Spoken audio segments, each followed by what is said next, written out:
और हम लोगों ने क्या क्या किया था, मनी वाला पोर्शन पूरा खत्म कर लिया है। ठीक है, अब बैंकिंग वाला पोर्शन शुरू करना है। तो मनी वाले पोर्शन में कोई डाउट हो तो पहले वो बताओ, ताकि। तो ये मेजर्स ऑफ मनी क्यों करते हैं? हाँ, मेजर्स ऑफ मनी क्यों करते हैं? मेजर्स ऑफ मनी वो इसलिए पढ़ते हैं ताकि आप मनी सप्लाई को समझ सको। ठीक है, मनी सप्लाई का जो कॉन्सेप्ट है उसको समझ सको। वो M1 M2 वाला समझ रहे हो ना? Yes sir. हाँ, तो नैरो मनी और ब्रॉड मनी के कॉन्सेप्ट को समझ सको। ठीक है, बाकी और कुछ ऐसा खास है नहीं रीजन। किताबों में दिया रहता है इसलिए पढ़ना पड़ता है। और बैंकिंग सिस्टम में हेल्पफुल रहता होगा ये, कुछ इंपॉर्टेंट रेट्स को कैलकुलेट करने के लिए, उसके लिए होगा। ठीक है, कुछ ऐसी चीजें हैं मैम किताब में जिनका कोई लॉजिक नहीं है, पता नहीं क्यों है। ठीक है, वो पढ़नी पड़ती है लेकिन तब भी। सर मैंने जो आपको कल सिलेबस भेजा था तो उसमें मनी इन बैंकिंग में मनी के बारे में था, सिर्फ मनी से क्लियर करना है और मनी मनी की मीनिंग्स। सर उसमें बार्टर सिस्टम तो मेंशन ही नहीं था। तो बार्टर सिस्टम हम लोगों ने जरा सही तो पढ़ा है, बार्टर सिस्टम का मीनिंग और लिमिटेशंस। ठीक है, कोई दिक्कत थोड़ी है वो। इन शॉर्ट हमें हेल्प ही करेगा, मनी को समझने में हेल्प किया है। यस। कोई डाउट हो तो बताओ मनी का, ताकि उसको डिस्कस कर लिया जाए और फिर आगे फिर तब बढ़े। सर अभी तो नहीं है। कल वो सब रिवाइज किया था, मेजर्स ऑफ मनी, वो मनी सप्लाई वगैरह और ये हाई पावर्ड मनी वगैरह। तो इसमें कोई यस डाउट है? सर। इन सब में कोई डाउट है? मेजर्स में तो वैसे कोई ज्यादा डाउट हो भी नहीं सकता क्योंकि उसमें फॉर्मूले थे जैसे दिया सर हुआ। हाँ, जैसे दिया उसको एज इट इज याद करना पड़ेगा। ठीक है, और कुछ डाउट है कि नहीं मनी में? हम्म। सर ये हाई पावर्ड मनी बता दीजिए। हाई पावर्ड मनी आरबीआई के पास जो पैसा रखा हुआ है, आरबीआई ने अपने पास जो पैसा रखा हुआ है अपने लॉकर्स वगैरह में। ठीक है, उसको हाई पावर्ड मनी कहते हैं। ये दो फॉर्म में हो सकता है, ये देश के लोगों का पैसा हो सकता है करेंसी नोट्स और कॉइन्स के फॉर्म में।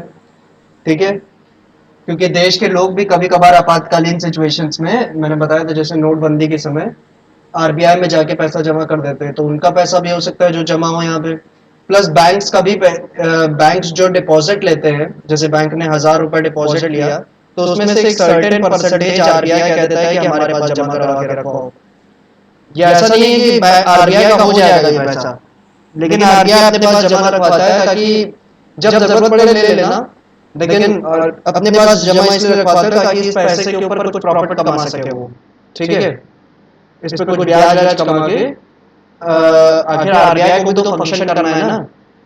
तो अगर 1,000 में से 100 रुपए इन्होंने जमा किए जाके आरबीआई के पास, तो आरबीआई कहता है 100 रुपए जब मना है ले लेना। ठीक है, ऐसा नहीं कि खा जाएंगे तुम्हारा पैसा। बैंकों से ये कहता है। अबे 100 रुपए से वो कोशिश करेगा 10 रुपए बनाने की आरबीआई। ठीक है, इस पैसे को कहीं लगा के, तो इसलिए जमा करवाया जाता है। ठीक है, आप भी तो अपना पैसा इसलिए बैंक के पास जमा करवाते हो ताकि वो पैसा बढ़ सके, और बैंक भी इसीलिए लेता है ताकि उस जो 1,000 रुपए आपसे ले रहा है उससे 100 रुपए बनाने की कोशिश करे। ठीक है, और वो कैसे बनाता है? दूसरों को उधार देंगे। तो इसीलिए आरबीआई भी करवाता है ये काम। तो आरबीआई के पास जितना भी पैसा उनके लॉकर वगैरह में पड़ा हुआ है वो सब क्या आएगा? वो सब हाई पावर्ड मनी में आता है। ठीक है।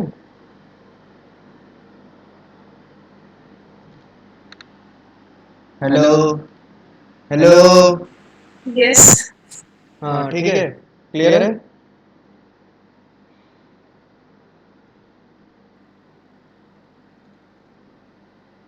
क्लियर है ना? यस सर क्लियर है। चलो फिर अब हम बैंकिंग वाले पार्ट पर पढ़ते हैं। और इसमें बैंक्स दो तरीके के होते हैं देश में। कमर्शियल बैंक्स हैं जिनका जिनका प्राइमरी ऑब्जेक्टिव बैंकिंग बिजनेस करने का क्या है? प्रॉफिट कमाना। और दूसरे सेंट्रल बैंक्स हैं। सेंट्रल बैंक में केवल एक ही आता है, आरबीआई। ठीक है। अब सेंट्रल बैंक का प्राइमरी ऑब्जेक्टिव बैंकिंग बिजनेस करने का प्रॉफिट कमाना नहीं, बल्कि क्या होता है, सोसाइटी को बेनिफिट करना। ठीक है। सेंट्रल बैंक को आप ऐसा भी ले सकती हो कि एक नॉन प्रॉफिट ऑर्गेनाइजेशन है जो देश का विकास कौन सी बैंक बता रहे हैं? Central commercial. सेंट्रल का बोल रहा हूँ। सेंट्रल क्या है, एक तरीके से मान लो नॉन फॉर प्रॉफिट ऑर्गेनाइजेशन है। देश के कल्याण, देश के विकास, देश की इकोनॉमी का अपलिफ्टमेंट, देश की सोसाइटी का अपलिफ्टमेंट हमेशा इसी के बारे में सोचती है। इसका प्राइमरी ऑब्जेक्टिव प्रॉफिट कमाना नहीं होता है, लेकिन कमर्शियल बैंक्स का प्राइमरी ऑब्जेक्टिव प्रॉफिट कमाना ही होता है, क्योंकि अगर ये प्रॉफिट नहीं कमाएंगे तो इनको बंद करना पड़ेगा फिर। ठीक है। इसीलिए ये लोग डिपॉजिट पे 4% इंटरेस्ट देते हैं। ठीक है। और लोन के ऊपर 6% इंटरेस्ट लेते हैं, ताकि 2% का मार्जिन बन सके। और ये मार्जिन कमाना इनके लिए जरूरी होता है ताकि ये इकोनॉमी में सस्टेन करके रह पाए। ठीक है। हर देश के पास केवल एक ही सेंट्रल बैंक होता है, लेकिन हर देश के पास नंबर ऑफ कमर्शियल बैंक्स होते हैं। ठीक है। हमारे देश में एक लौता सेंट्रल बैंक कौन है? आरबीआई। और कमर्शियल बैंक कौन है? बहुत सारे। ठीक है। एसबीआई, पीएनबी, मैं पहले सरकारी बैंकों के नाम लिख रहा हूँ। बैंक ऑफ बड़ौदा, बहुत घटिया बैंक है ये। और क्योंकि बहुत माथापच्ची करनी पड़ती है इनके यहाँ जाके। मैंने तो अब तक खाता ही बंद करवा दिया इनके यहाँ से। सबसे अच्छा मुझे पीएनबी लगता है। सारे काम वहाँ मशीनों से होते हैं, इंसान से भिड़ो ही ना। और एसबीआई बहुत गंदा। एसबीआई में ज्यादातर काम इंसान ही करते हैं। मशीन नाम मात्र के लिए, बस पासबुक वगैरह प्रिंटिंग के लिए है वहाँ पे machine.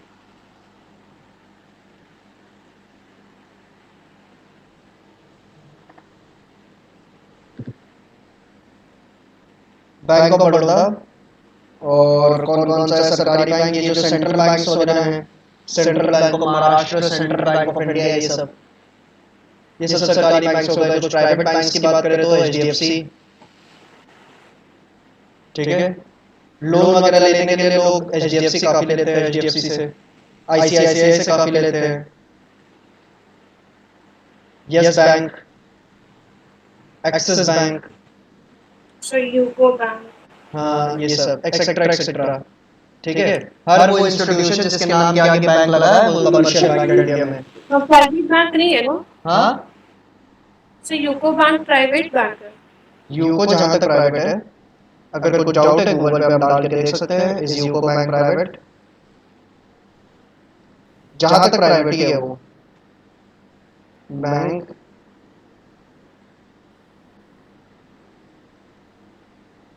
UCO bank is a commercial bank under government of India undertaking its board of directors consist of government। नहीं, सरकारी है ये। ओ, गवर्नमेंट ओन्ड है ये।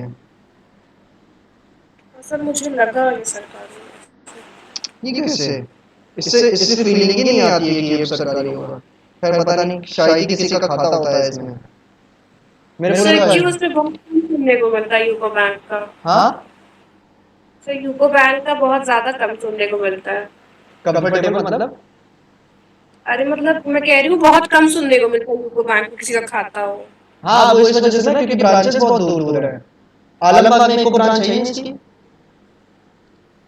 तो हर आदमी को चाहिए उसका, हर आदमी को चाहिए उसका बैंक उसके घर से बस 10 कदम की दूरी पे हो। ठीक है। क्योंकि दिन भर जाके बैठे रहना पड़ता है, तब जाके काम होता है। तो अगर घर से दूर होगा तो बहुत दिक्कत होगी ना।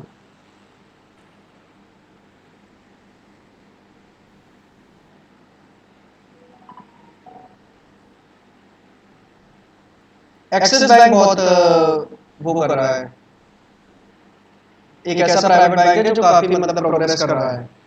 फ्लिपकार्ट वगैरह से टाई अप किया है इन्होंने, उससे उसके क्रेडिट कार्ड निकाले, अमेज़न के भी निकाले हैं शायद उन्होंने। किसी भी ऑनलाइन शॉपिंग साइट पे इनके ऊपर डिस्काउंट बहुत मिलता है, तो काफी सारी कंपनियों से टाई अप कर रखा है इन्होंने, एक्सिस बैंक वालों ने।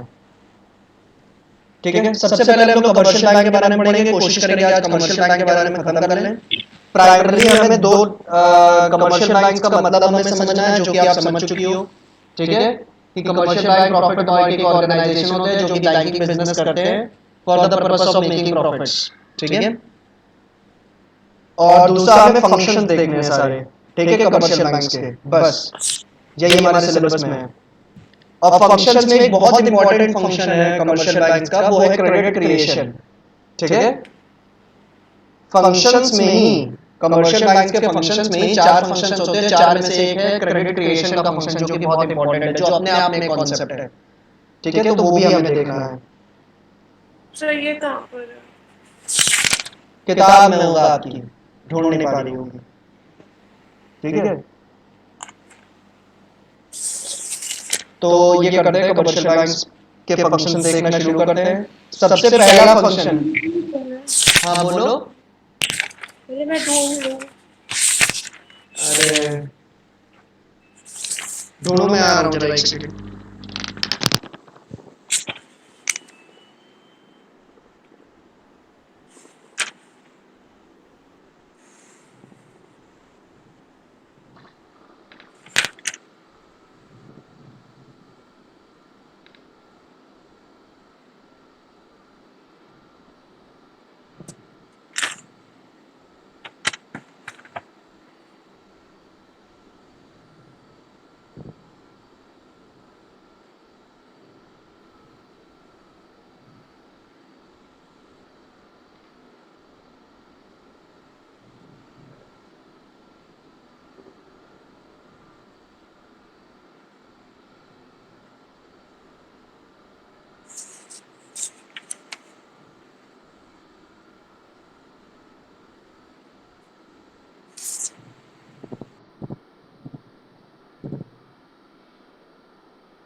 हेलो।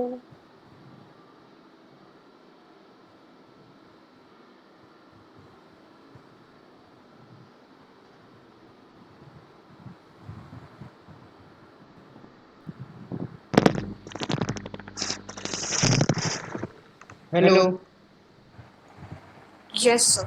खोल लिया फंक्शंस? सर मुझे नहीं मिला, मेरी बुक में प्राइमरी फंक्शन है और सेकेंडरी फंक्शन है, और प्राइमरी फंक्शन के दो सब टॉपिक है, accepting deposit and advancing of loan. अरे बहुत बढ़िया, वही है, अच्छा। ठीक है। अब कमर्शियल बैंक के फंक्शन देखो, सबसे पहला फंक्शन है एक्सेप्टेंस ऑफ डिपॉजिट, ठीक है। अब थोड़ा ऑब्जर्व करो, ठीक है, बैंक जाती हो, बैंक के कामकाज देखती हो, है ना, देखती हो कि नहीं, नहीं बैंक गई हो कभी कि नहीं? सर, बहुत गई बड़ा- हूँ बट ऐसे ही गई थी। गई थी, सो गई थी, बैंक में सोने गई थी? अरे नहीं, ऐसे पापा के साथ गए थे, मुझे नहीं पता। पता नहीं, हमको तो बचपन से, जब से हम चौथी पांचवी क्लास में थे, तब से बैंक के काम में ही भगाया जा रहा है घर से, कि जाओ जाके बैंक में ये काम करके आओ, जाओ जाके वो काम करके आओ। क्यों? क्योंकि घर वाले खुद नहीं जाना चाहते, उनको पता है 2-2 घंटे वहां खड़े रहना पड़ेगा एसबीआई में, तो हम क्यों जाए, इससे अच्छा इसी को भेजो। चलो, सबसे पहला फंक्शन कोई भी बैंक क्या परफॉर्म करता है? एक्सेप्टेंस ऑफ डिपॉजिट्स, ठीक है, डिपॉजिट एक्सेप्ट करना। जो कस्टमर्स हैं उनसे पैसे लेना, क्योंकि पैसे लेंगे तभी तो किसी को उधार देंगे ना, यस सर। और जिससे पैसे उधार लिए उसको ब्याज भी देना पड़ेगा, है ना। हाँ तो इस ब्याज की प्रक्रिया के लिए 4 तरीके के खाते हैं बैंक के पास। किसी भी बैंक के पास आप जाओगी, उससे कहोगी मुझे खाता खुलवाना है, तो वो फॉर्म भर देगा आपको, और उस फॉर्म में अकाउंट टाइप में आपको 4 ऑप्शंस मिलेंगे कि आप 4 तरीके के अकाउंट खुलवा सकती हो। पहला कौन सा है? पहला है सेविंग्स अकाउंट, पहला है सेविंग्स अकाउंट। सेविंग्स अकाउंट क्या होता है कि उसमें बैंक कहता है कि आप दिन भर में जितने मर्जी हो उतने ट्रांजैक्शन करो, यानी जितनी बार पैसा डिपॉजिट करना चाहो खाते में करो, जितनी बार निकालना चाहो करो, कोई लिमिटेशन नहीं है, कोई रोक टोक नहीं है, ठीक है। n number of times you can deposit the amount in your account, n number of times you can withdraw the amount from your account, ठीक है। पर सेविंग्स अकाउंट में जो ब्याज आपको मिलता है ना, वो सबसे कम मिलता है, करंट अकाउंट से ज्यादा मिलता है। करंट अकाउंट जो एक अकाउंट होगा, अभी पढ़ेंगे इसके बाद, सेकंड वही पढ़ते हैं, करंट अकाउंट, ठीक है। सर, बिजनेस जिसमें बिजनेस वाला। हाँ, बिजनेस वाला करंट अकाउंट से ज्यादा ब्याज देता है बैंक आपको सेविंग्स अकाउंट पे, ठीक है। सेविंग्स अकाउंट पे जो ब्याज मिलता है आपको, वो करंट अकाउंट से ज्यादा मिलता है, पर बाकी दोनों जो अकाउंट्स होंगे ना, 4 तरीके के होते हैं ना, करंट अकाउंट से ज्यादा मिलेगा, लेकिन बाकी दोनों अकाउंट से कम मिलेगा इंटरेस्ट, ठीक है। हालांकि ये एक फायदा भी है इसमें कि आप जितनी मर्जी बार ट्रांजैक्शंस कर सकते हो, कोई दिक्कत नहीं है। हालांकि सेविंग्स अकाउंट में एक बफर लिमिट होती है, एक तरीके की बफर लिमिट क्या होती है कि आप किसी भी बैंक में जाओगी, जैसे आप पीएनबी में गई, तो पीएनबी वाले आपसे कहेंगे कि आपको मिनिमम 2000 रुपए क्या करने होंगे, अपने अकाउंट में मेंटेन करके चलने होंगे, यानी 2000 के नीचे विड्रॉ मत करना, ठीक है। 2000 रुपए के नीचे कभी विड्रॉ मत करना, नहीं तो आपको थोड़ा ब्याज वगैरह चुकाना पड़ सकता है। 2000 उन्होंने बफर एक तरीके से लिमिट बना रखी है आपके लिए कि आप जितने मर्जी ट्रांजैक्शन कर सकते हो, जितनी बार पैसा डिपॉजिट करना चाहो दिन भर में कर लो, सेविंग्स अकाउंट में जितनी बार विड्रॉ करना चाहो करो, ठीक है। लेकिन कभी भी विड्रॉ करते समय हमेशा ये ध्यान रखना 2000 से नीचे ना विड्रॉ कर देना, ये पीएनबी कहता है। और हर बैंक में ये जो लिमिट है ना, ये अलग अलग होती है, ठीक है। एसबीआई में है 3500 रुपए, ठीक है।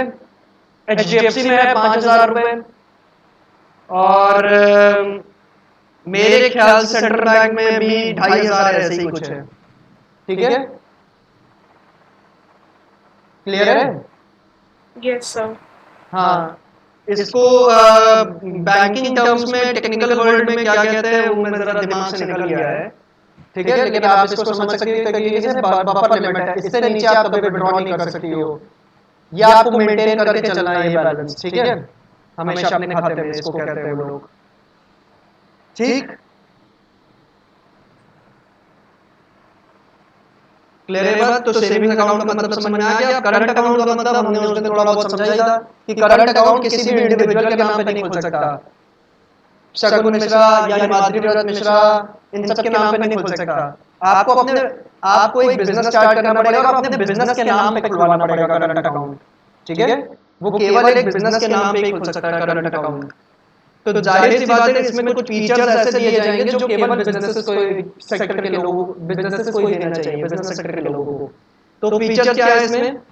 इसमें भी आप जितनी मर्जी टाइम्स आप पैसा डिपॉजिट करना चाहो, जितनी मर्जी टाइम्स विड्रॉ करना चाहो, खुली छूट है इस अकाउंट में भी। ठीक है, इस अकाउंट में भी आप जितनी मर्जी टाइम्स पैसा डिपॉजिट करना चाहो, जितनी मर्जी टाइम्स विड्रॉ करना चाहो, खुली छूट है बैंक की तरफ से। पर इसमें एक और फायदा है कि अगर आपका बैलेंस जीरो हो जाए खाते में तो उसके बाद भी आप पैसा विड्रॉ कर सकते हो। आपका पैसा कैसे करेंगे? हाँ, तब कैसे करेंगे? क्योंकि बैंक आपको जैसे क्रेडिट कार्ड में ओवरड्राफ्ट लिमिट नहीं देता है कि पहले खर्च कर दो और उसके बाद हम पैसा पे कर देना हमको, ठीक है? तो वैसे ही इसमें भी देता है कि चलो जीरो बैलेंस हो गया, कोई बात नहीं, एक लिमिट देता है कि जीरो बैलेंस होने के बाद भी जैसे लिमिट है मान लो 10,000 रुपए तो जीरो बैलेंस होने के बाद भी आप 10,000 रुपए तक विड्रॉ कर सकते हो अपने खाते से। ठीक है, अब ये जो लिमिट है ना इसको कहते हैं ओवरड्राफ्ट लिमिट। इसको क्या कहते हैं? Overdraft limit. और ये जितने का आपने ओवरड्राफ्ट किया होगा ना, ये आपको एक स्टिपुलेटेड टाइम पीरियड में, जैसे क्रेडिट कार्ड नहीं होता है, एक फिक्स टाइम पीरियड में आपको ये पेमेंट करना होता है बैंक को वापस। और अगर उस टाइम पीरियड में आपने नहीं किया तो सेम वही नियम क्रेडिट कार्ड वाला, ब्याज सहित पे चुकाना पड़ेगा आपको। और ब्याज बहुत बढ़िया तरीके से लगाते हैं इसके ऊपर भी, जैसे क्रेडिट कार्ड में लगाते हैं। ठीक है, तो ये चीज बिल्कुल ध्यान में रखनी होती है आपको कि ओवरड्राफ्ट अगर आपने कभी किया है करंट अकाउंट में तो आपको फिर क्या करना पड़ेगा? पैसे चुकाने पड़ेंगे टाइम पीरियड के अंदर, नहीं तो ब्याज देना पड़ेगा इसके ऊपर।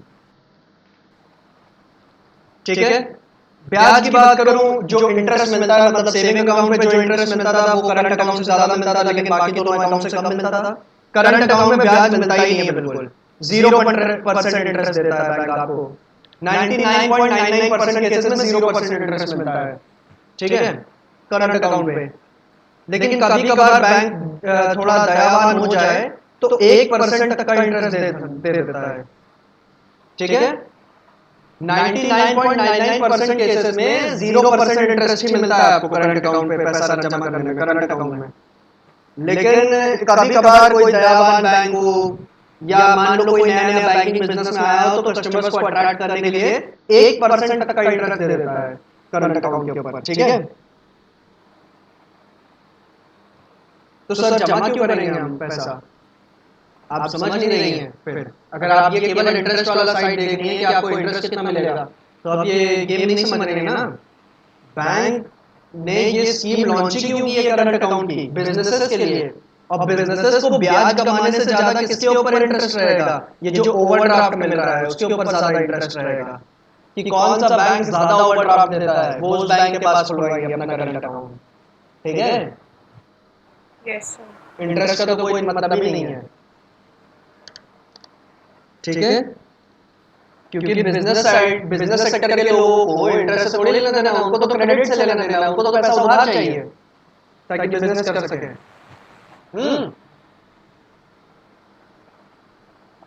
सही बात है कि नहीं? Yes sir. हाँ,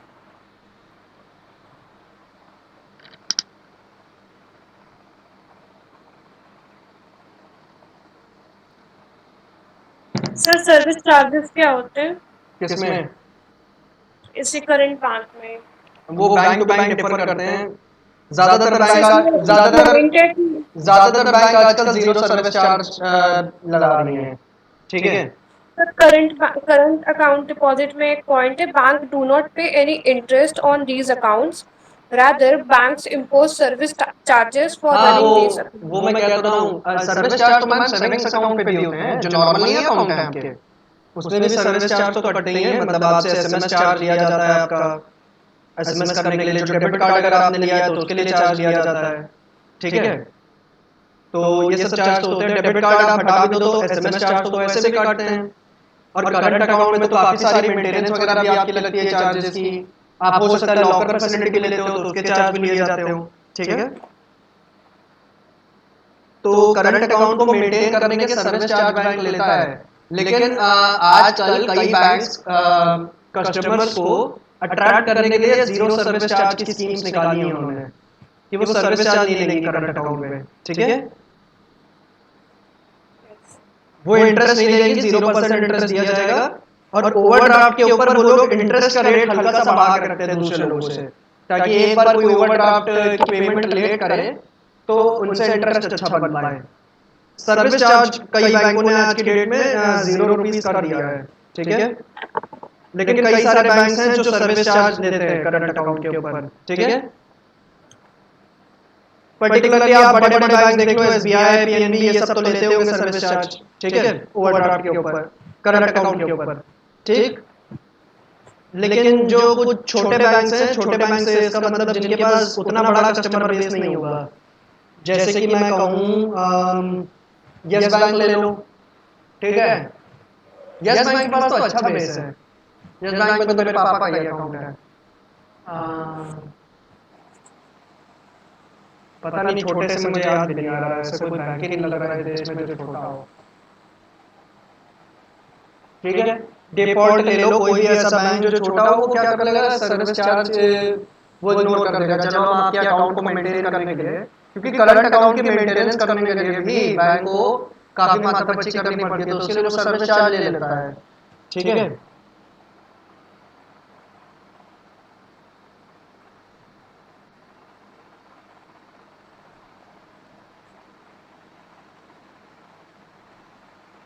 सी, तीसरा कौन सा होता है, फिक्स्ड डिपॉजिट। ये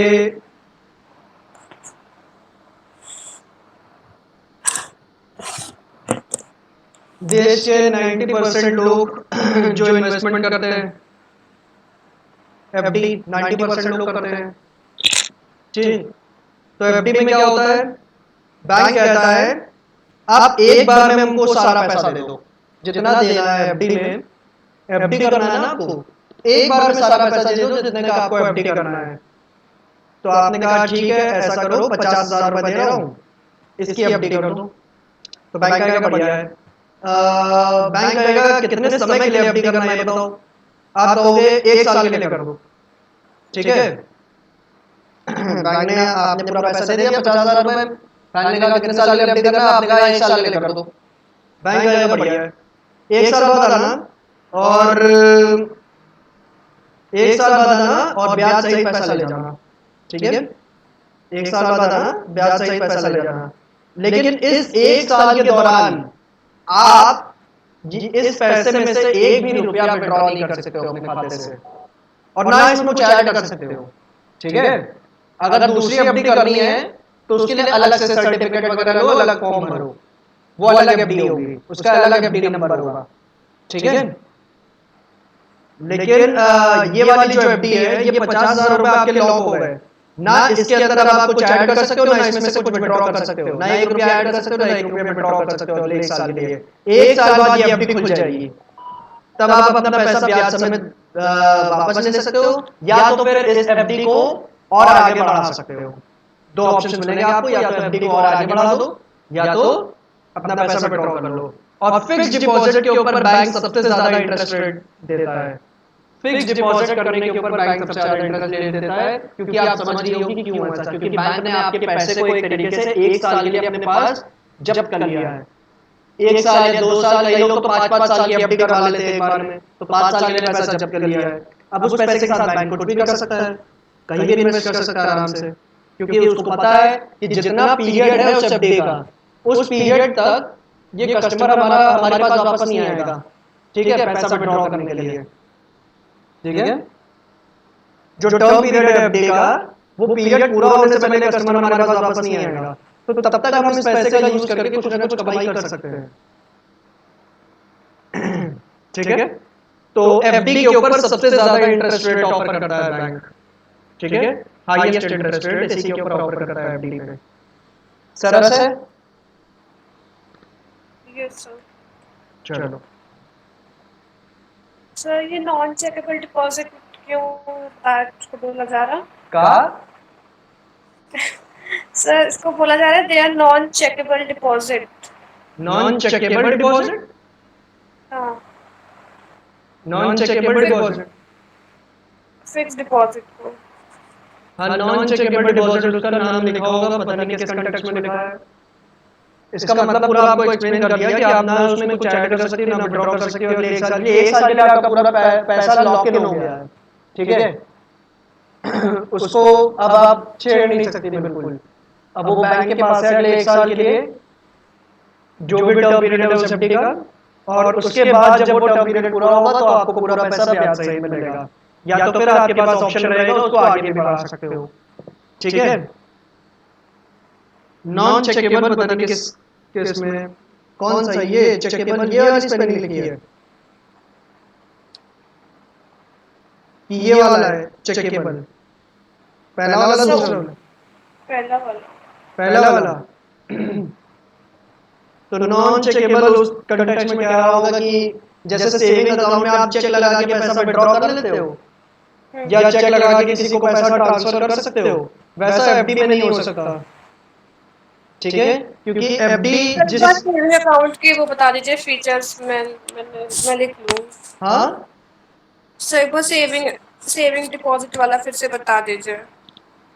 अरे वो किताब में लिखा होगा, सेम होगा वहां भी, ठीक है। मैं किताब आप रीड करिएगा, ये सेम फीचर्स होंगे वहां भी, और लिखना चाहोगे तो अभी बता दे रहे हैं, रुको शॉर्ट में। देखो एफडी जो होती है ना उसके ऊपर व्यक्ति का नाम लिखा होता है जिसके नाम वो एफडी है, केवल वही पैसा विड्रॉ भी कर सकता है। ऐसा भी नहीं है कि आपकी एफडी और आप कहो अपने भाई से कि जाओ जाके पैसा विड्रॉ करवा लो हमारा एफडी का, उसको मिलेगा ही नहीं पैसा, आपको स्वयं जाना पड़ेगा, ठीक है। अपनी आईडी वगैरह दिखानी पड़ेगी वहां पे, तभी आपको पैसा मिलेगा, क्योंकि वो एफडी आपके नाम की है, ठीक है। तो ये एक तरीके से अकाउंट का इन्वेस्टमेंट ज्यादा होता है एफडी, ठीक है। जिसने किया उसी को फायदा मिलेगा, ठीक है। इसीलिए इसमें चेक का यूज होता ही नहीं है बिल्कुल एफडी में, क्लियर है। Yes sir. अब एक लास्ट वाला और ऐड कर लेते हैं, रिकरिंग। रिकरिंग या क्यूमुलेटिव भी कहते हैं इसको, डिपॉजिट्स।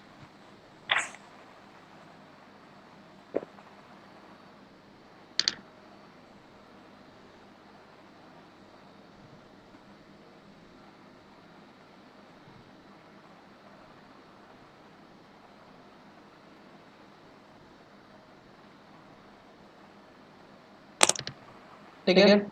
अब रिकरिंग डिपॉजिट क्या होता है ना, रिकरिंग डिपॉजिट को हम शॉर्ट में आरडी भी कहते हैं। कई लोग कहते होंगे ना हमने आरडी करवाई है, तो आरडी वही है, यही वही चीज है।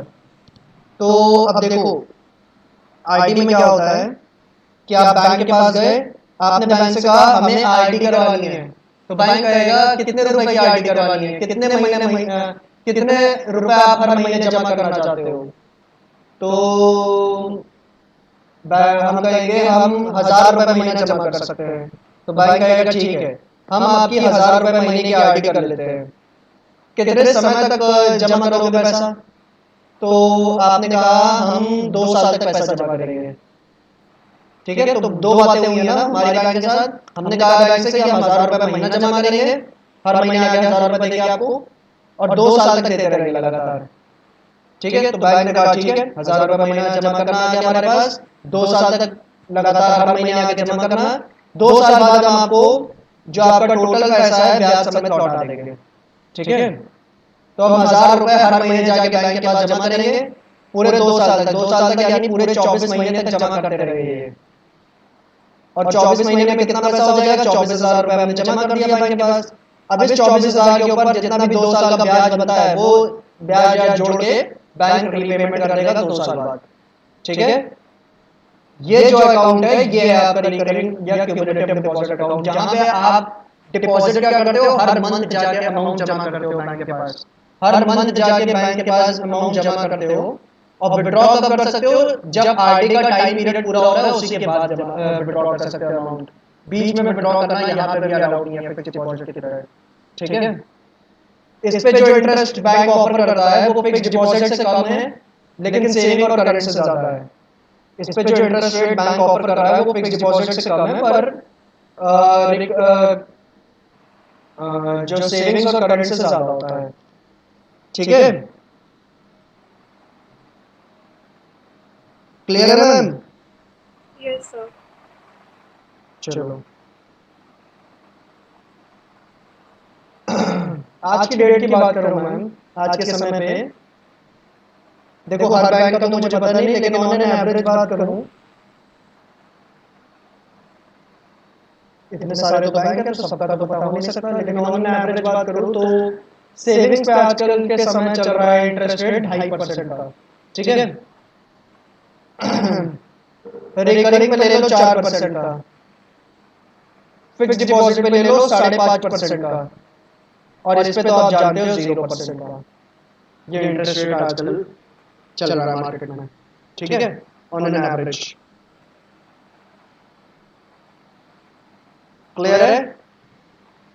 Yes sir. चलो बढ़िया।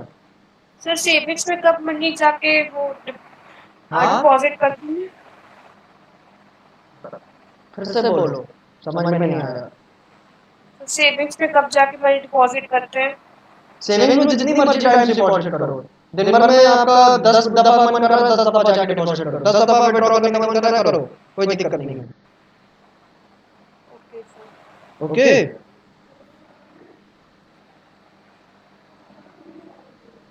तो आप फीचर्स लिखना चाहती थी इसके, तो सेविंग्स में आप लिख सकती हो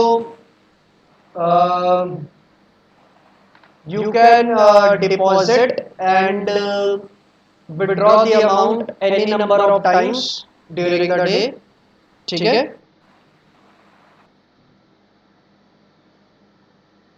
You can deposit and withdraw the amount any number of times during the day, full stop. The interest rate offered by bank on savings account, sir हाँ क्या? एक सेकेंड रुक जाइए। अच्छा,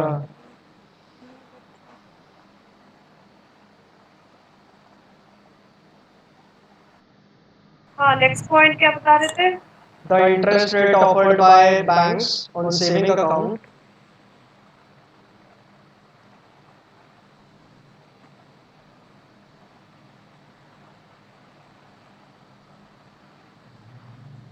is less than fixed deposits and recurring deposits,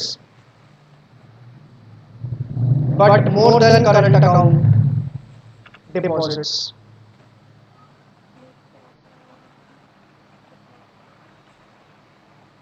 Full stop.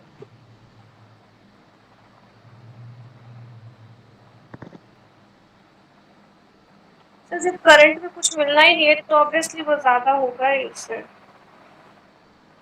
Thank you. लेकिन मैंने बताया ना कुछ बैंक्स 1% तक का इंटरेस्ट दे देते हैं करंट अकाउंट पे, जो नए नए बैंक्स नहीं होते। कुछ तो है ना मतलब मार्केट में ऐसे।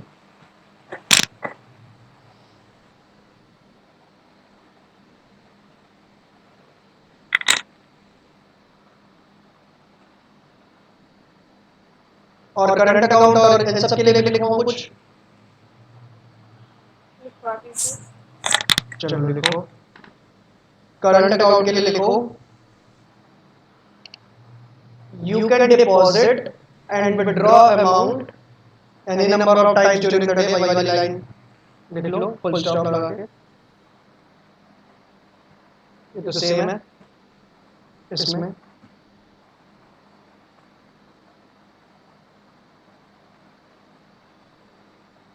उसके आगे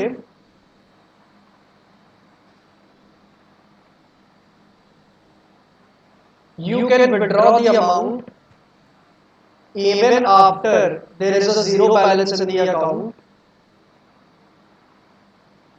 up to a specified limit by the bank.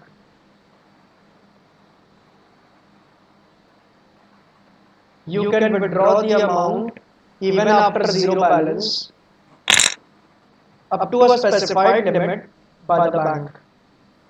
Bank द्वारा स्पेसिफाई किए गए लिमिट तक आप जीरो बैलेंस के बाद भी पैसा विड्रॉ कर सकते हो करंट अकाउंट में, ठीक है, स्पेसिफाइड अमाउंट तक। This specified limit is known as overdraft limit. Full stop. This specified limit is known as overdraft limit. Full stop.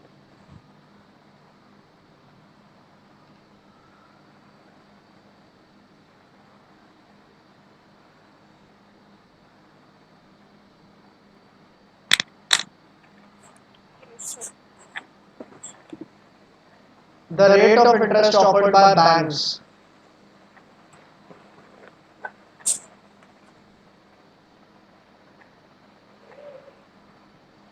on current account ranges between 0% to 1%. Full stop. The rate of interest offered by banks on current account ranges between 0% to 1%.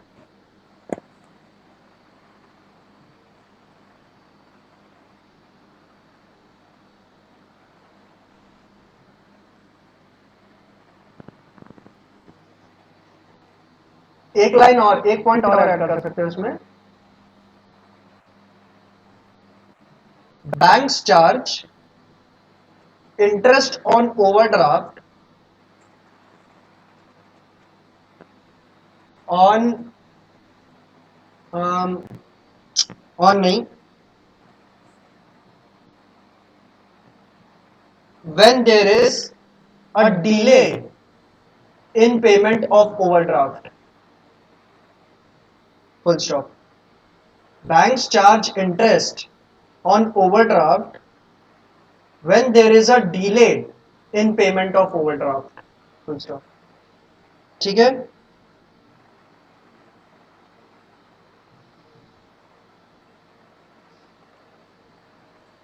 Yes, sir. ठीक है, एक second रुकना आ रहा है.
Hello hello. Yes, sir. हाँ, fix deposit के बारे में लिख लो.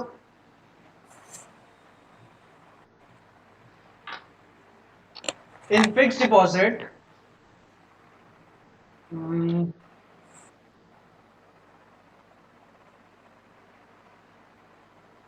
you deposit a stipulated amount. So क्या? You deposit a stipulated amount.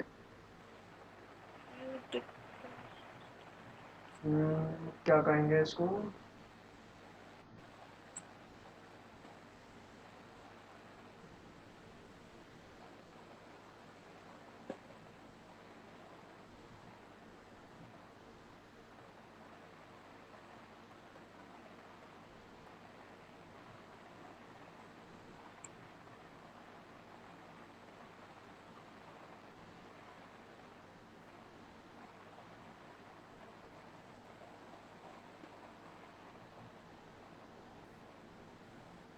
ये क्या कह रहे हैं, in fixed deposit you deposit a stipulated amount for a certain time period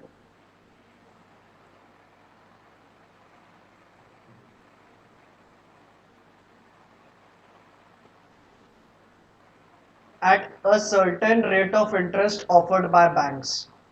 Full stop. ठीक है ये.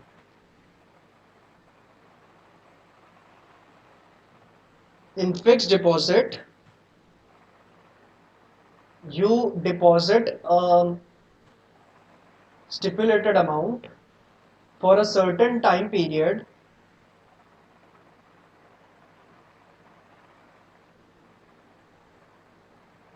at a fixed rate of interest offered by banks. Full stop. The rate of interest offered by banks on fixed deposits is the highest in all of its deposits, in all of its various deposits. Full stop.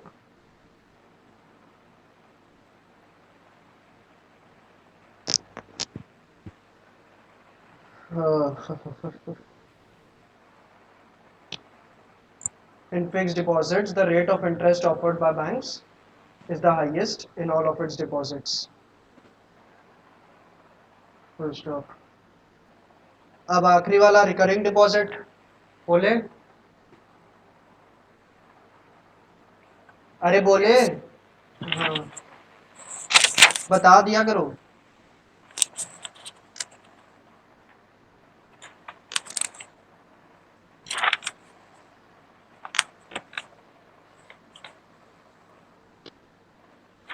RD, RD का क्या होगा? In recurring deposits a customer has to deposit a stipulated amount every month for a certain time period. Full stop. In recurring deposit, a customer has to deposit a stipulated amount every month for a certain time period. Full stop. The bank pays back the customer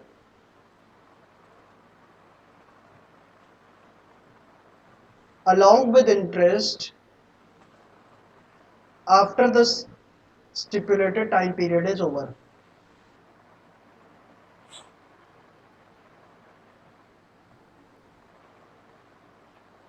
The bank pays back the customer along with interest after the stipulated time period is over. Full stop. हो गया? Sir इसमें interest ज्यादा मिलता है ना saving से? हाँ ये भी लिखना होगा. The interest rate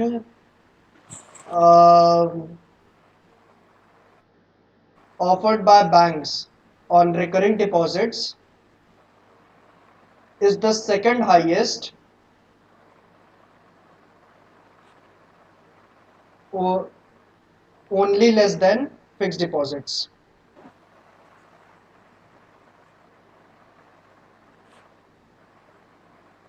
The interest rate offered by banks on recurring deposits is second highest only after fixed deposit. Sir मेरे बुक में सिर्फ 3 ही दिए हुए हैं. क्या? करंट अकाउंट या फिक्स्ड डिपॉजिट और सेविंग डिपॉजिट. रिकरिंग नहीं दिया है? नहीं. गंदी बुक है आपकी. रिकरिंग बहुत इंपॉर्टेंट है. ठीक है, हम सबकी मम्मियां ना जाने कितना रिकरिंग डिपॉजिट करती हैं मैम, और उसी के बारे में नहीं दिया है.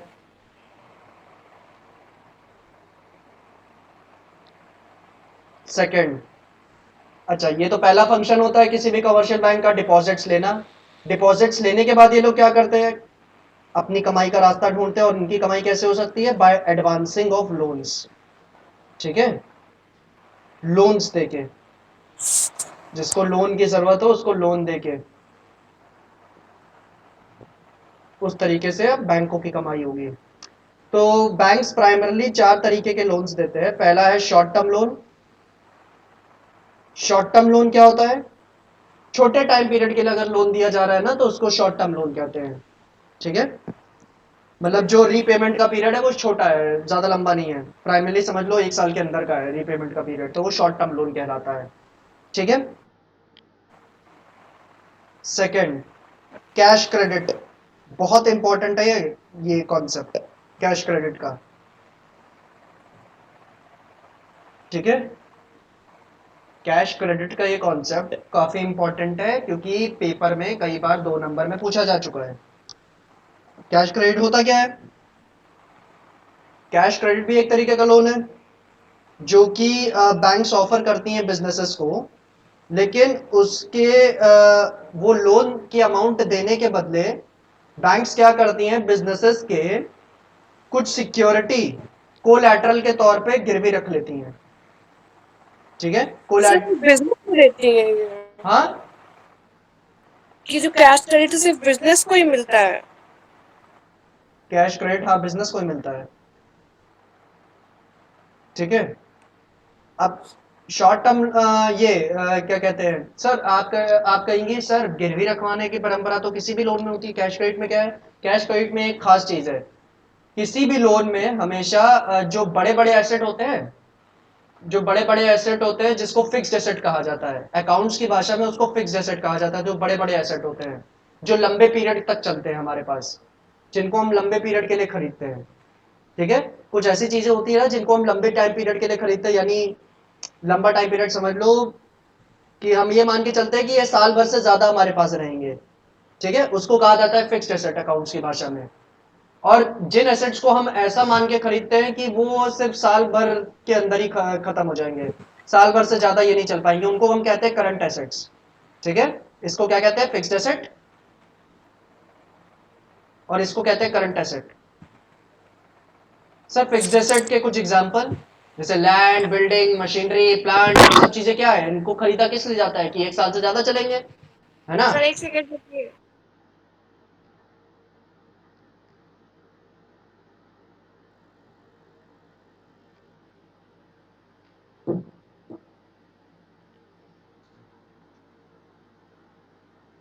Yes sir. ठीक है, land land, machinery, plant, building, ये सब चीजें जो होती है ये यही मान के खरीदी जाती है ना कि 1 साल से ज्यादा हाँ। तो फिर से स्टार्टिंग से बताइए, आप मिक्स कर दिए सब उसे में।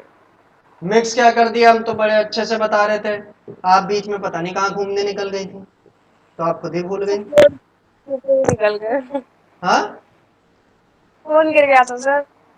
अच्छा, अरे कायदे से गिराओ, 2nd फ्लोर से, 3rd फ्लोर से, 4th फ्लोर से, 2nd फ्लोर से तो फिर भी बच जाएगा।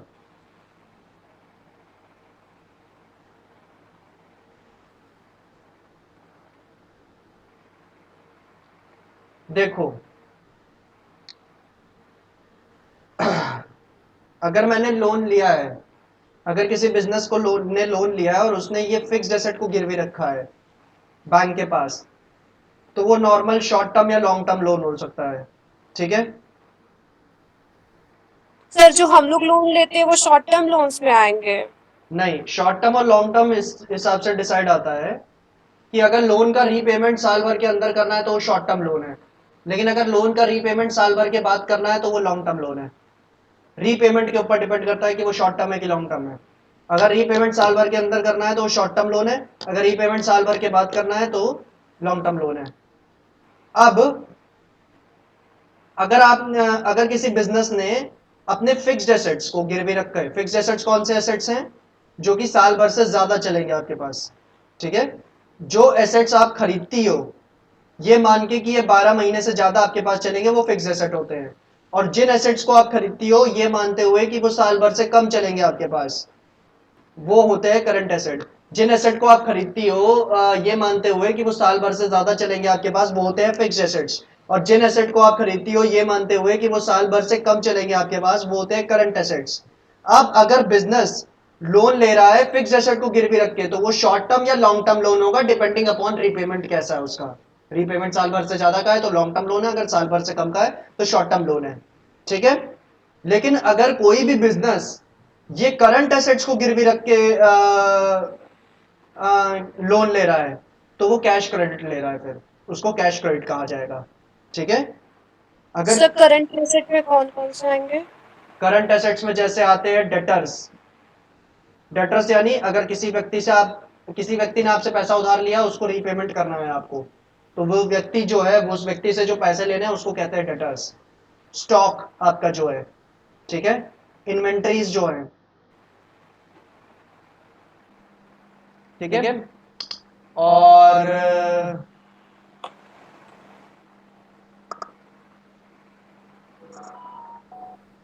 आपका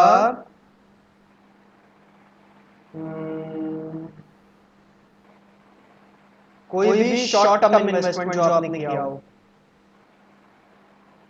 थोड़े से टाइम पीरियड के लिए, जैसे कई बार हम शेयर्स भी खरीदते हैं ना, केवल शॉर्ट टर्म बेसिस के लिए खरीदते हैं कि अभी खरीदा 2 महीने बाद बेच देंगे। तो ये जो छोटे पीरियड के लिए इन्वेस्टमेंट्स होते हैं वो सब भी करंट एसेट्स में आते हैं। तो इन सब चीजों को गिरवी रख के आपने जो लोन लिया है वो आता है कैश क्रेडिट।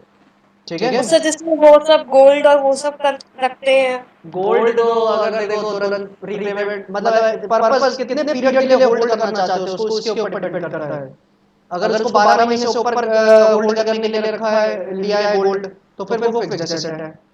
ठीक है। लेकिन अगर गोल्ड कुछ इस तरीके से लिया है कि आज लिया अभी 6 महीने बाद बेच देंगे, तो फिर वो करंट एसेट है। डिपेंड करता है कितने समय के लिए आप उस चीज को होल्ड करके रखना चाहते हो अपने पास। ठीक है। यस। तो फिर सर हम गिरवी रखेंगे क्योंकि आपको लोन लेना है, और लोन लेने के लिए अगर आप फिक्स्ड एसेट को गिरवी रख रही हो तो वो लॉन्ग टर्म या शॉर्ट टर्म लोन है, और अगर आप करंट एसेट को गिरवी रख रही हो तो वो कैश क्रेडिट है। समझ गए? Yes sir. चलो सरस। सर आप गुजरात से हैं? नहीं, मेरा कोई लिंकेज नहीं है गुजरात से, पर मैंने तारक मेहता बहुत देखा था बचपन में।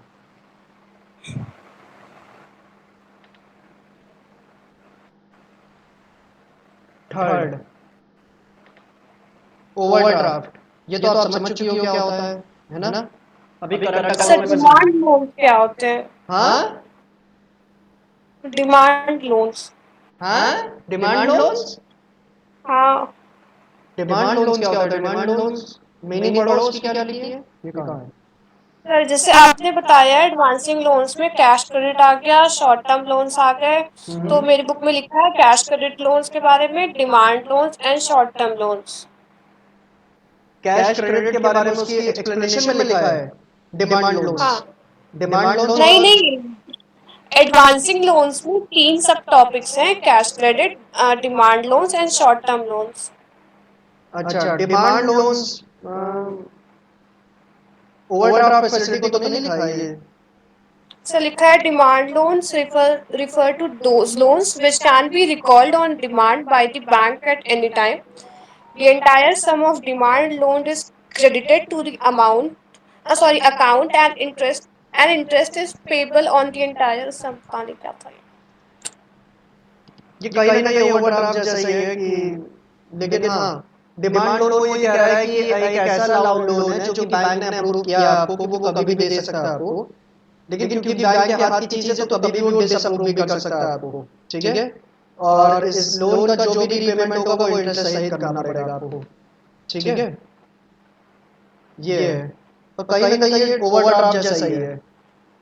ये लोग नए नई हेडिंग्स के साथ ये चीजें डालने लग गए हैं किताबों में।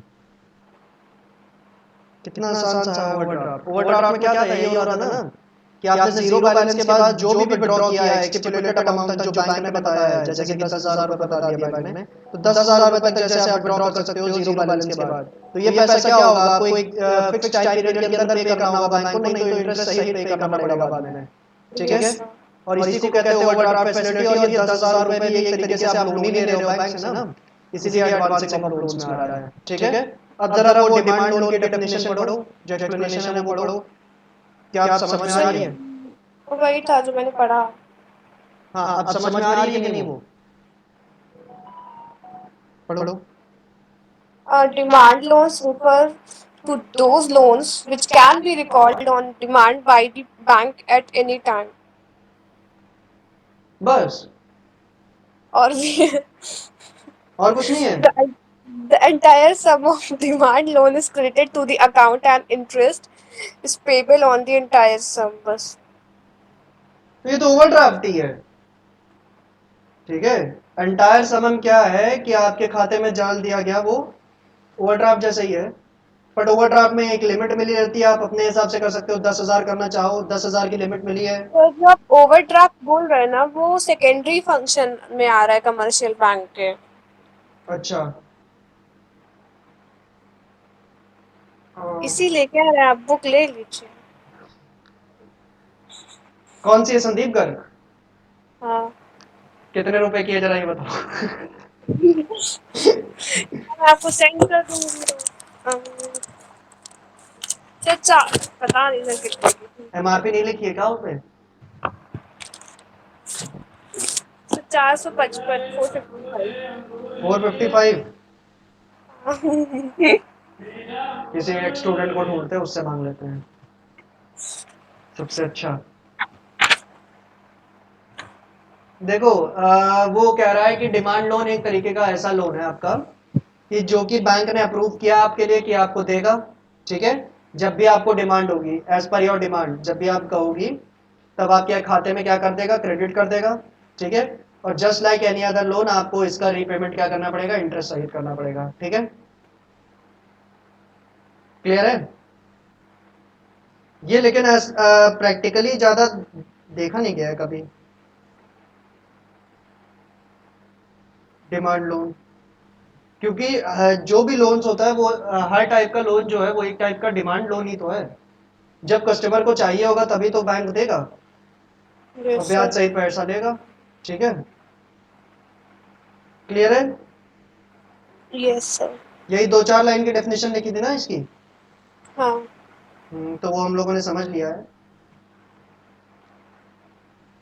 ये कुछ बेमतलब के पॉइंट्स भी ऐड किए जाते हैं किताबों में, लग रहा है। क्योंकि अगर डिमांड लोन एक अलग टाइप का लोन आप दिखाने की कोशिश कर रहे हो, तो नॉर्मल लोन्स भी तो दिए जाते हैं, वो भी तो डिमांड ही लोन है। कस्टमर की रिक्वेस्ट पे कस्टमर की डिमांड पे ही तो दिया जा रहा है और उसको भी ब्याज सहित लौटाना है। लेकिन चलो सही है, आंसर्स को बड़ा भी तो करना है पेपरों में, ठीक है। थर्ड जो फंक्शन, सर एक सेकेंड, जो शॉर्ट टर्म लोन है उसमें लिखा है they are given as personal loans against some collateral security. हाँ कोलेटरल सिक्योरिटी बताया तो फिक्स्ड एसेट वो तो उसमें भी करते हैं, कैश क्रेडिट में भी करेंगे तो डिमांड में भी करेंगे। का। तो सब, अगर आप जो भी लोन लो उसमें सब में तो देना पड़ेगा ना अपना कोलेटरल सिक्योरिटी। नहीं देखो, जैसे ओवरड्राफ्ट में नहीं देनी पड़ती है और डिपेंड करता है ना सिक्योरिटी में बताया तो। ये जो शॉर्ट टर्म लोन्स है, लॉन्ग टर्म लोन्स है, इनके ऊपर आपको फिक्स्ड एसेट गिरवी रखवाना पड़ेगा, ठीक है, अगर ये लोन चाहिए। और कैश क्रेडिट में आपको करंट एसेट गिरवी रखना पड़ता है। Cash fix asset current asset इसी के लिए तो बताया कि शॉर्ट टर्म लोन या लॉन्ग टर्म लोन लेना है तो फिक्स्ड एसेट गिरवी रखना पड़ेगा, और अगर कैश क्रेडिट लेना है तो करंट एसेट गिरवी रखना पड़ेगा, ठीक है।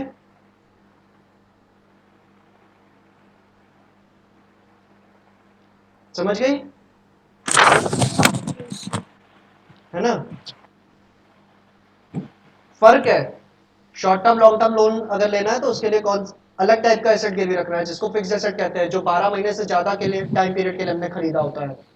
और कैश क्रेडिट अगर लेना है तो आपको करंट एसेट गिरवी रखना पड़ता है, वहां पे उन एसेट्स को गिरवी रखना पड़ता है जो आपने खरीदे हैं, ताकि बस साल भर के अंदर के पीरियड के लिए खरीदे उन्हें, जिन एसेट्स को, ठीक है, उन एसेट्स को गिरवी रखना होता है। अब थर्ड फंक्शन जो होता है कमर्शियल बैंक का, वो है credit creation. Most important, paper में ना जाने कितनी बार आ चुका है, और बैंकिंग जो टॉपिक पढ़ा रहा हूं उसमें उसका एक बहुत इंपॉर्टेंट टॉपिक, वेरी इंपॉर्टेंट, ये कल पढ़ेंगे। ठीक है, टाइम चाहिए इसको अभी पूरे। तो आपने बोला जो एक्सेप्टिंग डिपॉजिट है वही क्रेडिट क्रिएशन है। अब आप पता नहीं क्या ए! बोल रहे मैंने कब कहा ऐसा? हो। झूठ बोल रही हो। एक्सेप्टिंग अरे मैंने डिपॉजिट्स, स्टार्टिंग में बोला था। मैंने ये लाइन ही नहीं बोली एक्सेप्टिंग डिपॉजिट्स क्रेडिट क्रिएशन है, तो गलत लाइन है ये, तो मैं बोल ही नहीं सकता।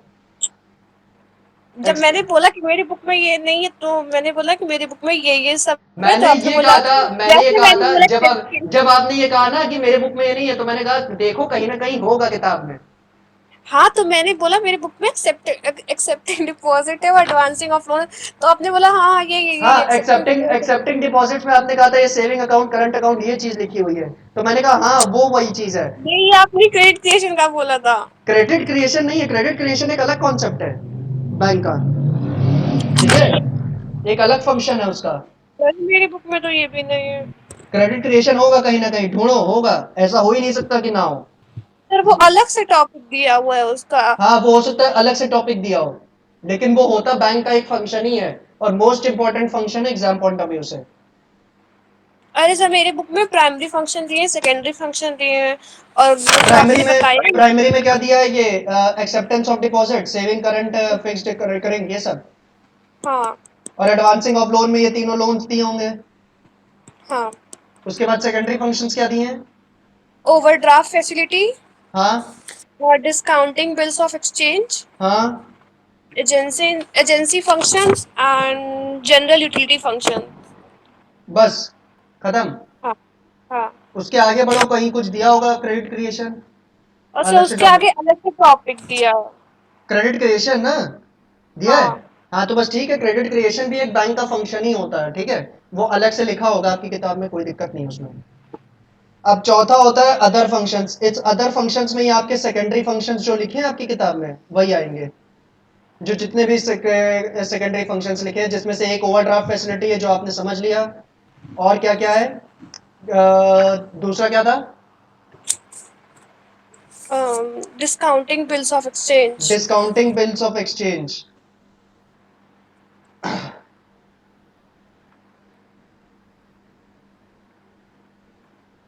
बिल ऑफ एक्सचेंज एक डॉक्यूमेंट होता है, ठीक है, जैसे कि दो व्यक्ति आपस में ट्रेड कर रहे हैं, ए और बी। ए ने इसको सामान बेचा, मान लो मोबाइल फोन दिया है,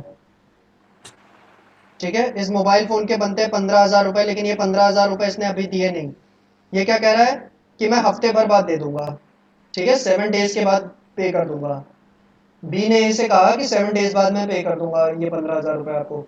ए ने कहा मुझे तुम पे विश्वास नहीं है, ठीक है, तुम बहुत ही घटिया किस्म के आदमी हो, मुझे तुम पे विश्वास नहीं है, तुम 7 दिन बाद दे दोगे। तो ए ने उठाया कागज का टुकड़ा, ठीक है, ए ने उठाया कागज का टुकड़ा, और ए ने उस पे सारे टर्म्स एंड कंडीशन देखे कि मैंने बी को ये मोबाइल बेचा है, इस तारीख को बेचा है, इतने इतने रुपए का ये मोबाइल है, इसकी ये IMI नंबर है, ये मॉडल है, वो सारी डिटेल्स लिख दी, ठीक है। उसके बाद इसने खुद साइन किया उसके ऊपर, अपने सिग्नेचर किए। उसके बाद बी को दिया और बी से कहा करो उस पे दस्तखत, ठीक है, बी से कहा करो उस पे दस्तखत। बी ने जैसे ही उसके ऊपर दस्तखत किया, उसके बाद इसने कहा एक और काम करो, इसके ऊपर क्रॉस में एक्सेप्टेड लिखो, ठीक है, दस्तखत करने के बाद इसके ऊपर क्रॉस करके एक्सेप्टेड लिखो।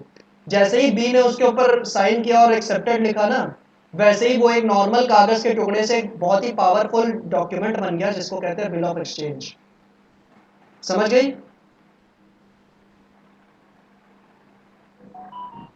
Yes sir. अरे समझी कि नहीं? आप इतना धीरे से बोलती हो, यस सर। समझ में नहीं आता कि समझ में आ भी रहा है कि नहीं आ रहा है? सही से बताना, ना आ रहा हो तो। सर इससे होगा क्या? अभी कथा आगे जा रही है, ठीक है। हाँ, ये चीज समझ में आई ना, बिल ऑफ एक्सचेंज बनता कैसे है? Yes sir. हाँ हाँ, अब थोड़ा पॉजिटिव नोट आया आपके यस सर में, ठीक है, तो अपना टोन ऐसे रखो यस सर का। तो जैसे ही उसने एक्सेप्टेड लिखा, वैसे ही एक बिल ऑफ एक्सचेंज एक बहुत ही पावरफुल डॉक्यूमेंट बन गया। पावरफुल कैसे? क्योंकि ये लॉ के अंदर आता है, एक एक्ट है नेगोशिएबल इंस्ट्रूमेंट एक्ट, जो कि देश में बना था 1881 में, ठीक है,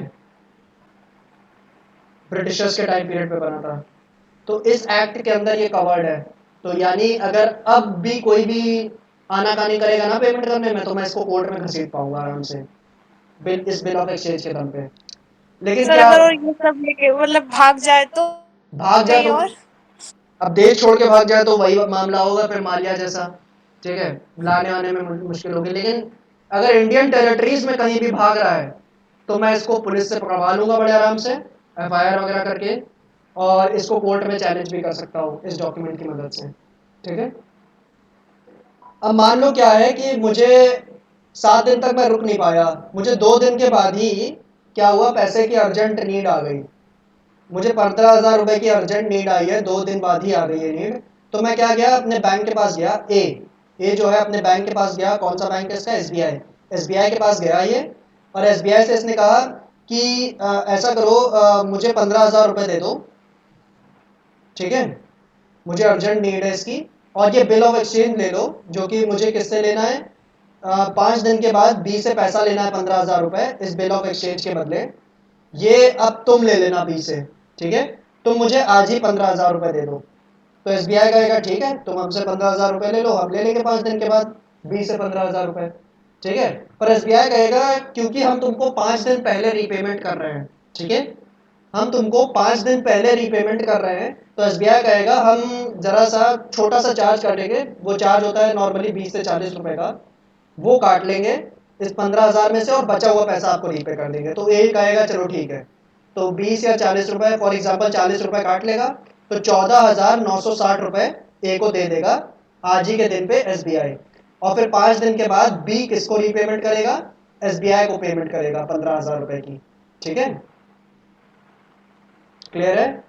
और ये जो प्रोसेस हुआ नहीं था कि ए ने अपना बिल ऑफ एक्सचेंज लेके गया एसबीआई के पास और तुरंत ही पैसे ले लिए, ड्यू डेट से 5 दिन पहले ही पेमेंट ले ली उसने, ए ने, बिल ऑफ एक्सचेंज के बदले किसके पास, बैंक के पास जाके। यही पूरा प्रोसेस है discounting of bill of exchange का, समझ गई। Yes sir. ठीक है, ये बुकिश लैंग्वेज में पढ़ोगी, बड़ा टेक्निकल दिया होगा उसमें किताब में, discounting of bill of exchange, क्योंकि है भी हल्का सा टेक्निकल, क्योंकि थोड़ा बहुत लॉ वगैरह का प्रोसेस ये कवर कर लेता है ना, इसलिए इसकी डेफिनेशन थोड़ी सी टेक्निकल बन जाती है। लेकिन ये मैंने बिल्कुल प्रैक्टिकल वे में आपको बता दिया कि ये होता कैसे है, ठीक। तो आपको समझ में आया ना कि ए जो अपना बिल ऑफ एक्सचेंज 5 दिन, ड्यू डेट से 5 दिन पहले एसबीआई के पास लेके गया, और एसबीआई से कहा इस बिल ऑफ एक्सचेंज के बदले मुझे पैसे दे दो, इस बिल ऑफ एक्सचेंज के जो पैसे बनते हैं, और एसबीआई ने पैसे दे दिए एक छोटा सा चार्ज काट के। इस चार्ज को भी ये कहते हैं डिस्काउंटिंग चार्जेस, ठीक है, ये जो 20 या 40 रुपए काटते हैं इसको कहते हैं डिस्काउंटिंग चार्जेस, और ये जो पूरा प्रोसेस है इसको कहते हैं discounting of bill of exchange. Saras, yes sir. Yes, थोड़ा पॉजिटिव लगा ये सर, तो मैं मान लेता हूँ आपको समझ में आ गया। लेकिन मैं बताऊँ, अगर आप इसको अभी रिवाइज नहीं करोगी ना किताब से, discounting of bill of exchange, तो आप भूल भी जाओगे बड़े आराम से कल तक ये, क्योंकि प्रोसेस हल्का सा लंबा था ये। तो इसको पढ़ लेना अभी डेफिनेशन इसकी क्लास के बाद। नेक्स्ट नेक्स्ट फंक्शन क्या है सेकेंडरी में, एजेंसी फंक्शंस, ठीक है। बैंक कई बार क्या होता है ना, एज एन एजेंट काम करता है अपने कस्टमर का। एज एन एजेंट कैसे, किसी से पैसा लेना है तो उसके कस्टमर के बदले पैसा ले रहा है, किसी को पेमेंट करनी है तो आपके बदले पेमेंट कर रहा है, ठीक है। पैसे लेना तो आप जानती हो, पैसे करता भी है बैंक। जैसे आज कई बार होता नहीं है कि आपने एनईएफटी में पैसे लगा दिए, इतने तारीख को इस आदमी को इतना पैसा दे देना, ठीक है। कुछ बिल पेमेंट्स हम लगा देते हैं कि फ्यूचर में ये बिल मेरा ड्यू होगा, इसकी पेमेंट कर देना। तो ये सब फंक्शन आपके लिए बैंक परफॉर्म करता है ना एज एन एजेंट, इसी को एजेंसी फंक्शंस कहते हैं। और एक और क्या था, general utility functions. General utility functions में वो फंक्शंस आएंगे जो अपने कस्टमर्स की सेटिस्फैक्शन के लिए बैंक परफॉर्म करता है एज पर देयर कन्वीनियंस, ठीक है। कस्टमर्स को की यूटिलिटी यानी उनकी वांट्स को सेटिस्फाई करने के लिए जो फंक्शंस परफॉर्म करता है एज पर देयर कन्वीनियंस, वो आते हैं जनरल यूटिलिटी फंक्शंस में, ठीक है। क्लियर है। सर एजेंसी फंक्शंस बताइए फिर से। एजेंसी मतलब बैंक एज एन एजेंट काम करता है अपने कस्टमर का। जब भी बैंक कस्टमर को चाहिए कि बैंक उसके बदले किसी से पैसा रिसीव कर ले, तो बैंक कर लेता है बड़े आराम से, ठीक है। और अगर किसी को पेमेंट करनी हो तो बैंक कर देता है कस्टमर के बदले उसको पेमेंट, ठीक है। तो एज एन एजेंट उसका काम कर रहा है, जैसे कि पैसे लेता रहता है, ये तो आप जानती ही हो बैंक, ठीक है। कस्टमर के बदले हर किसी से आप बड़ा रोज ही किसी ना किसी से रिसीव करती होगी, मुझे फोन पे कर दो, मुझे पेटीएम कर दो, इस तरीके से। तो बैंक आपके बदले नहीं पैसे ले रहा सर, है। हाँ नहीं, क्या वही जो आप बोल रहे हैं अभी। क्या नहीं क्या नहीं लेती हो? नहीं, नहीं लेती हो, झूठ बोल रही हो। तो फोन पे बनाया काहे के लिए फिर अकाउंट है? मेरा थोड़ी ना है। अच्छा, चलो फ्यूचर में लोगी, ठीक है। जब खाता खुलवाओगी 18 साल के बाद, तब तो लोगी। इंडियन इंडियन इकोनॉमी आज की डेट में कैशलेस इकोनॉमी है। 80% से ज़्यादा लोग क्या करते हैं, यूपीआई का यूज़ करके पेमेंट करते हैं। ये हकीकत बात है। मैं अपनी जेब में सिर्फ 400 या 500 रुपए कैरी करके रखता हूँ, वो भी सिर्फ सब्जी खरीदने के लिए। बाकी हर जगह यूपीआई यूज़ करते हैं, ठीक है। और यूपीआई आप कैसे यूज़ कर पा रही हो? क्योंकि बैंक आपके बदले पेमेंट कर रहा है, बैंक आपका एज एन एजेंट काम कर रहा है और यूपीआई के थ्रू सबको पेमेंट कर रहा है, ठीक है। आपको एक चप्पल भी खरीदना होता है तो चप्पल वाले को 200 रुपए या 400 रुपए बैंक दे देता है बड़े आराम से। तो आपके एज एन एजेंट काम कर रहा है ना। Yes sir. तो बैंक एज एन एजेंट कैसे काम करता है? किसी से भी पैसा लेना हो तो ले लेता है बड़े आराम से, किसी को भी पैसा पे करना हो तो पैसा पे भी कर देता है आज की डेट में बड़े आराम से। और इसमें दो इंपॉर्टेंट चीजें हैं, जैसे कि एनएफटी, एनईएफटी सुना है इसके बारे में, नेशनल इलेक्ट्रॉनिक्स फंड ट्रांसफर। कि अगर आपको फ्यूचर में किसी को पैसे देने हैं, जैसे 2 दिन बाद किसी को पैसे देने हैं शाम को 6 बजे, ठीक है। तो आप अपने बैंक को इंस्ट्रक्शंस दे सकते हो ऐसे कि 2 दिन के बाद यानी 6 तारीख को शाम को 6 बजे इतने रुपए ट्रांसफर कर देना इस इंसान को, ठीक है। तो ये सब ऐसी फैसिलिटीज भी बैंक प्रोवाइड करता है, ठीक है। तो यहाँ भी एज एन एजेंट काम कर रहा है। और कुछ बताऊँ तो आपके बिल वगैरह पेमेंट, जैसे 10 तारीख को आपका कोई बिल ड्यू हो रहा है, जैसे इलेक्ट्रिसिटी बिल ड्यू हो रहा है, तो आपने अपने बैंक से कह दिया कि ऐसा है 10 तारीख को बिल हमारा ड्यू हो रहा है, ठीक है, वो पे कर देना। तो बैंक पे कर देगा। देखो एज एन एजेंट काम कर रहा है कि नहीं कर रहा है, सरस है कि नहीं है। Yes sir.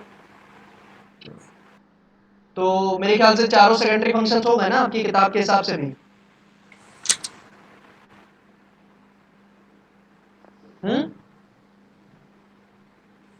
यस सर, हो गया।